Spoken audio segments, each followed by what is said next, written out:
Special drive నా పేరు వెనెల. ఇక డీటెయిల్స్ చూస్తే తెలంగాణ కాంగ్రెస్ పార్టీలో ఏం జరగబోతుంది? కేబినెట్ లో మార్పులు చేర్పులపై జరుగుతున్న ప్రచారం నిజమేనా? ఢిల్లీలో దానం నాగేందర్కు మంత్రివర్గంలో చోటుపై హామీ లభించిందా? మునుగోడు ఎమ్మెల్యే కోమటిరెడ్డి రాజగోపాల్ రెడ్డి కూడా ఢిల్లీ బయలుదేరి వెళ్లారా? కాంగ్రెస్ పార్టీలో సంచలన మార్పులకు ముఖ్యమంత్రి రేవంత్ రెడ్డి సరికొత్త ఎత్తుగడలు అవలంబిస్తున్నారా? పీసీసీ చీఫ్ గా ఉన్న మహేష్ గౌడ్ ను కేబినెట్ లోకి తీసుకుని ప్రాధాన్యం ఇవ్వాలని డిసైడ్ అయ్యారా? మహేష్ గౌడ్ తర్వాత పీసీసీ చీఫ్ గా కోమటిరెడ్డి వెంకటరెడ్డిని చేసే ప్రతిపాదన ఉందా? తెలంగాణ పాలిటిక్స్ ఏం జరగబోతుంది? అంత ఆసక్తికరం, సంచలనం రేపుతుంది.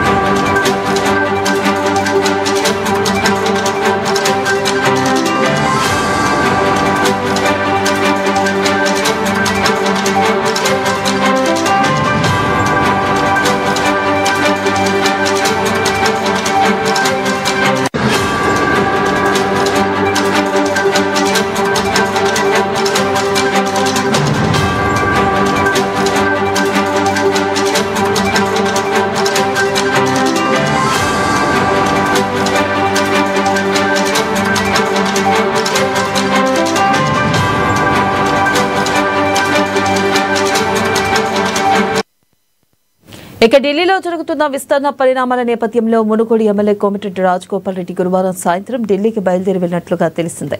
ఇక శుక్రవారం ఢిల్లీలో ఏఐసీసీ పెద్దలను కలిసి తనకు ఇచ్చిన హామీని గుర్తు చేసి కేబినెట్ భర్తీపై పట్టుబట్టే అవకాశాలు ఉన్నట్లుగా చర్చ జరుగుతుంది. ఇక మొత్తంగా ఢిల్లీలో ఏదో రాజకీయ సమీకరణాలు, సరికొత్త చర్చలు జరుగుతున్నాయి.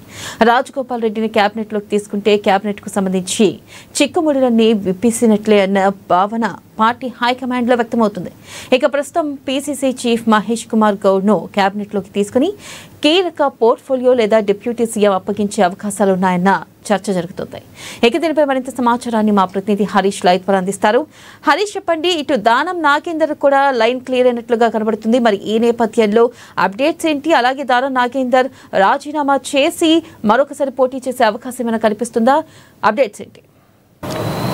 రైట్ వెన్నెల, తెలంగాణ పాలిటిక్స్లో మరికొన్ని ప్రకంపనలు చోటు చేసుకున్న పరిస్థితి అయితే కనిపిస్తూ ఉంది. ఇప్పటికే ఇక పార్టీ ఫిరాయించినకు సంబంధించి కూడా ఎమ్మెల్యేల పైన కూడా విచారణ వేగవంతం చేయాలని కూడా సుప్రీంకోర్టు స్పీకర్ని ఆదేశించింది. ఇక 4 వారాల గడువుకు సంబంధించి కూడా టైం పీరియడ్ కూడా పెట్టిన పరిస్థితి అయితే ఉంది. ఇప్పటికే 8 మందికి సంబంధించి కూడా విచారణ పూర్తయింది. 2 ఖైరతాబాద్ ఎమ్మెల్యే దానం నాగేందర్, అలాగే స్టేషన్ గణపూర్ ఎమ్మెల్యే ఏదైతే స్టేషన్ గణపూర్ ఎమ్మెల్యే శ్రీహరికి సంబంధించి కూడా 2 సంబంధించి కూడా ఇది గవర్నర్ స్పీకర్ కార్యాలయం నుంచి కూడా గతంలో నోటీసులు పంపడం జరిగింది. ఆ నోటీసులకు సంబంధించి కూడా ఇరువురు వివరణ ఇవ్వలేదు, అఫిడవిట్ దాఖలు చేయని పరిస్థితి అయితే కనిపిస్తూ ఉన్నది. కాబట్టి ఇక నిన్న మరోసారి స్పీకర్ కార్యాలయం నోటీసులు ఇచ్చింది. ఇక నోటీసులకు సంబంధించి కూడా అఫిడవిట్ దాఖలు చేయాలని కూడా సూచన చేసిన నేపథ్యం అయితే కనిపిస్తూ ఉంది. కాబట్టి ఇక ఆ స్పీకర్ కార్యాలయం నుంచి ఎప్పుడైతే నోటీసులు వెళ్ళాయో దానం నాగేందర్కి సంబంధించి కూడా ఢిల్లీకి వెళ్ళారు హుటాహుటిన. ఎందుకంటే ఆయనకు సంబంధించి కూడా మోస్ట్ ఎఫెక్టెడ్ పర్సన్గా మారే అవకాశాలు అయితే కనిపిస్తాయి. ఎందుకంటే ఇప్పుడు దానం నాగేందర్ పైన కూడా మొదటగా వేటు పడే అవకాశాలు అయితే కనిపిస్తూ ఉన్నాయి. ప్రధానంగా ఆయన బీఆర్ఎస్ పార్టీలో కొనసాగుతూ సికింద్రాబాద్ పార్లమెంట్ ఎన్నికలకు సంబంధించి కూడా కాంగ్రెస్ బీఫామ్ పైన పోటీ చేయడం జరిగింది. ఇక దీనికి సంబంధించి కూడా సుప్రీంకోర్టులో బీఆర్ఎస్ ఎమ్మెల్యేలు అఫిడవిట్ దాఖలు చేశారు, అనర్హత వేటు వేయాలని కూడా సూచన చేశారు. స్పీకర్కి సంబంధించి కూడా మొన్న జరిగిన క్రాస్ ఎగ్జామ్లో బీఆర్ఎస్కి సంబంధించి కూడా పిటిషన్దారు ఎమ్మెల్యేలు ఈ అంశాన్ని కూడా ప్రస్తావించారు. ప్రధానంగా బీఆర్ఎస్లో కొనసాగుతూ కాంగ్రెస్ బీఫామ్ పైన పోటీ చేయడం జరిగింది. ఇది ఆ పార్టీ ఫిరాయింపులకు సంబంధించి కూడా ఉల్లంఘించినట్టే. దీని దానం నాగేందర్ పైన కూడా చర్యలు తీసుకోవాలని కూడా అయితే మొన్న క్రాస్ ఎగ్జామ్లో చెప్పిన పరిస్థితి అయితే ఉన్నది. కాబట్టి ఇప్పుడు సంబంధించి కూడా దానం నాగేందర్ రాజీనామాకు సిద్ధపడ్డట్టుగా తెలుస్తూ ఉంది. నిన్న ఆయన ఢిల్లీకి చేరారు. ఇక ఈ రోజుకు సంబంధించి కూడా ఖర్గేను కలిసిన పరిస్థితి ఉంది. ఖర్గేతో కూడా రాజీనామా అంశంతో పాటుగా మరోవైపు మంత్రివర్గంలోకి చోటు కనిపించాలని కూడా ప్రధానంగా కోరినట్టుగా తెలుస్తూ ఉంది. ఎందుకంటే దానం నాగేందర్కి సంబంధించి కావచ్చు, గతంలో బీఆర్ఎస్ నుంచి 2 సార్లు ఎమ్మెల్యేగా గెలవడం జరిగింది. గతంలో టీడీపీలో కూడా ఆయన ఎమ్మెల్యేగా గెలవడం జరిగింది. కాంగ్రెస్ పార్టీ అధికారంలోకి వచ్చిన తర్వాత బీఆర్ఎస్ నుంచి కాంగ్రెస్లోకి రావడం జరిగింది. ఇక మరోసారి ఇప్పుడు ఆయన రాజీనామా చేస్తే ఖచ్చితంగా ఖైరతాబాద్కి సంబంధించి కూడా ఉప ఎన్నిక రాబోతూ ఉన్నది. కాబట్టి ఆ ఉప ఎన్నికలో ఇప్పుడు సంబంధించి కూడా దానం నాగేందర్ ఈ అంశాలన్నింటినీ కూడా ఢిల్లీలో ఏసీసీ పెద్దలతో చర్చిస్తున్నట్టుగా తెలుస్తా ఉంది. అయితే హరీష్, ప్రధానంగా చూసుకున్నట్టయితే ఇటు కోమటిరెడ్డి రాజగోపాల్ రెడ్డి అంశం కూడా కొంతకాల క్రితం మనం చూసుకోవచ్చు. ఆయన పదవికి హామీ ఇచ్చారు సీఎం రేవంత్ రెడ్డి అన్నట్టు ఆయన వ్యాఖ్యానించడం జరిగింది.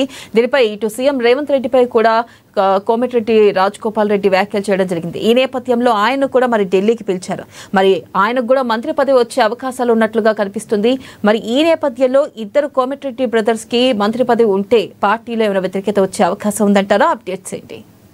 రైట్, ప్రధానంగా ఇప్పుడు కోమటిరెడ్డి వెంకటరెడ్డికి సంబంధించి కూడా మంత్రిగా కొనసాగుతూ ఉన్నారు. ఇక మరోవైపు రాజగోపాల్ రెడ్డికి సంబంధించి కూడా తన ఎప్పుడైతే ఆ పార్టీ అధికారంలోకి వచ్చిందో మంత్రివర్గ విస్తరణలో తమకు చోటు కల్పించాలి, ఏదైతే రాహుల్ గాంధీ ఇచ్చిన హామీ మేరకు అలాగే సీఎం రేవంత్ రెడ్డి పార్టీ మారింది. బీజేపీ కాంగ్రెస్ నుంచి బీజేపీలోకి వెళ్ళారు. బీజేపీ నుంచి ఎన్నికల ముందు కాంగ్రెస్ పార్టీలోకి రావడం జరిగింది. అప్పుడు సంబంధించి కూడా అగ్రనేత రాహుల్ గాంధీ తనకిచ్చిన హామీ మేరకు క్యాబినెట్లో ఆ భర్తీ కల్పించాలని కూడా ఇప్పుడు రాజగోపాల్ రెడ్డి కోరుతున్న పరిస్థితి అయితే కనిపిస్తూ ఉంది. కాబట్టి మొత్తంగా ఢిల్లీలో హై టెన్షన్ ఏదైతే కొనసాగుతున్న పరిస్థితి అయితే కనిపిస్తూ ఉంది. ఎందుకంటే సమీకరణలు మారుతానే ఒకవైపు సీఎం రేవంత్ రెడ్డి తన ఎత్తుగడలతో ముందుకు వెళ్తూ ఉన్నారు.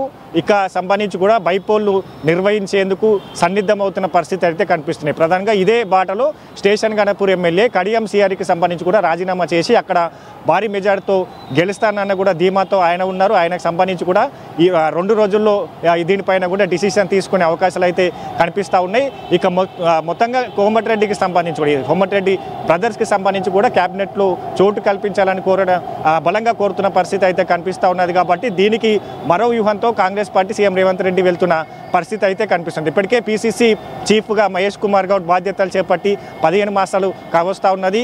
ఆయన సమర్థవంతంగా పార్టీ కార్యక్రమాలు కావచ్చు, పార్టీ సంబంధించి కూడా బలోపేతంతో పాటుగా ఇక పార్టీకి సంబంధించి కూడా ఆయన ఈ 15 మాసాలకు సంబంధించి కూడా క్రింది స్థాయి నుంచి కూడా బలోపేతం చేశారు. ఇప్పుడు ఆయన మరోసారి ఆయన సేవలకు సంబంధించి కూడా క్యాబినెట్లో ఏదైతే చోటు కల్పించేందుకు సీఎం రేవంత్ రెడ్డి ఒక వ్యూహాన్ని తీసుకున్నట్టుగా తెలుస్తూ ఉన్నది.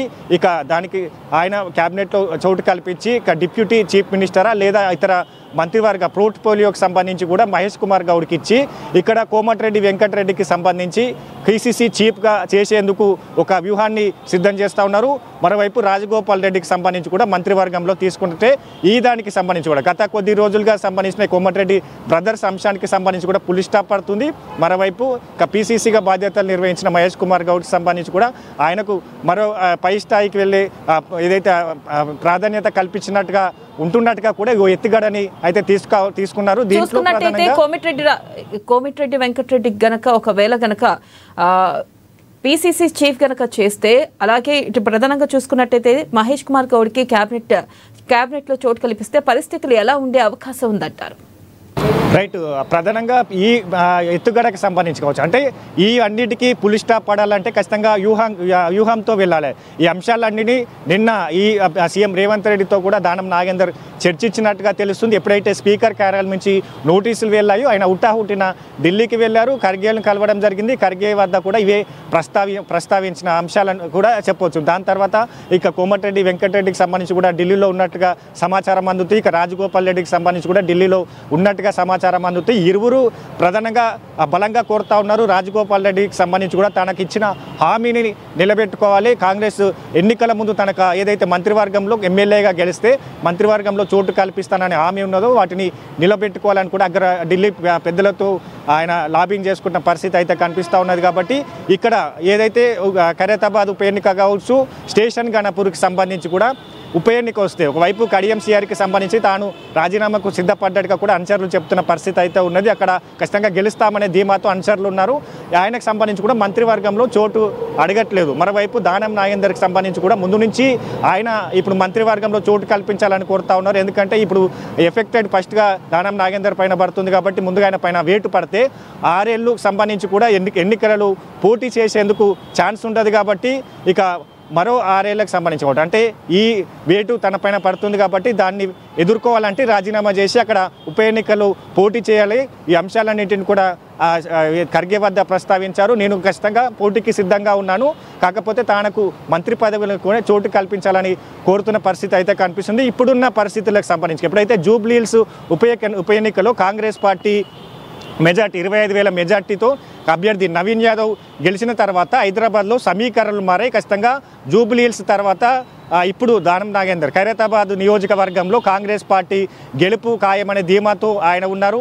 ఎన్నికలకు సంబంధించి కూడా సిద్ధంగా ఉన్నాను, రాజీనామాకు సిద్ధంగా ఉన్నట్టుగా కూడా ఖర్గేకి చెప్పినట్టుగా కూడా సమాచారం అందుతున్న పరిస్థితి అయితే ఉంది. మొత్తంగా ఈ 2 రోజుల్లోకి సంబంధించి కూడా దీనిపైన ఏదైతే రాజీనామాకు సంబంధించి కూడా నిర్ణయాన్ని తీసుకునే అవకాశాలు అయితే కనిపిస్తున్నాయి. ఇదే బాటలో స్టేషన్ గణపూర్ ఎమ్మెల్యే కడియం సిఆర్కి సంబంధించి కూడా దానం బాటలో ఆయన కూడా రాజీనామాకు సిద్ధమవుతున్నట్టుగా కూడా ఆన్సర్లంతా చెప్తున్న పరిస్థితి అయితే కనిపిస్తూ ఉన్నది. కాబట్టి మొత్తంగా ఈక్వేషన్స్ మారుతూ ఉన్నాయి. సీఎం రేవంత్ రెడ్డి ఒక వ్యూహాంతో ముందుకెళ్తా ఉన్నారు. ఇక్కడ పీసీసీకి పోర్ట్ఫోలియో ద్వారా ఏదైతే క్యాబినెట్లోకి తీసుకొని డిప్యూటీ చీఫ్ మినిస్టర్ ఇవ్వాలా లేదంటే ఇతర పోర్ట్ఫోలియో ఇవ్వాలి అనే అంశాలపైన దీనిపైన కూడా ఆలోచిస్తున్న పరిస్థితి ఉంది. దాంతోపాటుగా రాజగోపాల్ రెడ్డి మంత్రివర్గంలో తీసుకొని కోమటిరెడ్డి వెంకటరెడ్డిని పీసీసీకి బాధ్యతలు అప్పచెప్పాలా, ఇక మరోవైపు దానం నాగేందర్కి సంబంధించి ఎందుకంటే 2 ఖాళీలు ఉన్నాయి. 2 ఖాళీలకు సంబంధించి కూడా అకామిడేషన్ చేస్తే ఇక్కడ దానం నాగేందర్ అలాగే పీసీసీగా కొనసాగుతున్న ఇప్పుడు మహేష్ కుమార్ గౌడ్కి ఇక డిప్యూటీ చీఫ్ మినిస్టర్ అలాగే ఇతర పోర్ట్ఫోలియో ఇస్తే ఆ రెండింటిని భర్తీ చేసినట్టుగా ఉంటుంది.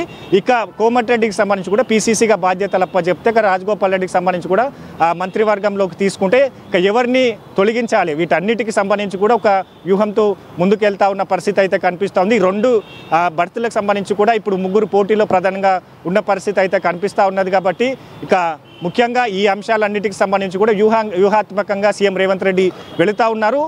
అధిష్టానంతో ఇప్పుడు దానం నాగేందర్ చర్చిస్తున్న పరిస్థితి ఉంది. మరికొంతమందిని అధిష్టాన కేసీ వేణుగోపాల్తో సహా మరికొంతమంది అధిష్టాన పెద్దలతో చర్చించిన తర్వాత తనకి సంబంధించి కూడా రాజీనామా నిర్ణయాన్ని తీసుకోబోతున్నారు. ఒకవైపు మంత్రివర్గంలో చోటుకు సంబంధించి ఇక్కడ హైకమాండ్ ఏ విధంగా ఆదేశిస్తుంది, ఇక్కడ సీఎం రేవంత్ రెడ్డికి సంబంధించి కూడా ఎట్లాంటి వ్యూహాలతో ముందుకెళ్తాడు, ఇక పీసీసీకి సంబంధించి కూడా డిప్యూటీ చీఫ్ మినిస్టర్ కల్పిస్తే అక్కడ మంత్రివర్గంలో కోమటిరెడ్డి బ్రదర్స్కి సంబంధించి ఎవరిని మంత్రివర్గంలో ఉంచాలి, ఎవరిని పీసీసీగా బాధ్యతలు అప్పచెప్పాలి, ఈ అన్ని అంశాలపైన కూడా దానం నాగేందర్ ఢిల్లీ నుంచి వచ్చిన తర్వాత ఒక క్లారిటీ వచ్చే అవకాశాలు అయితే ఉన్నాయి.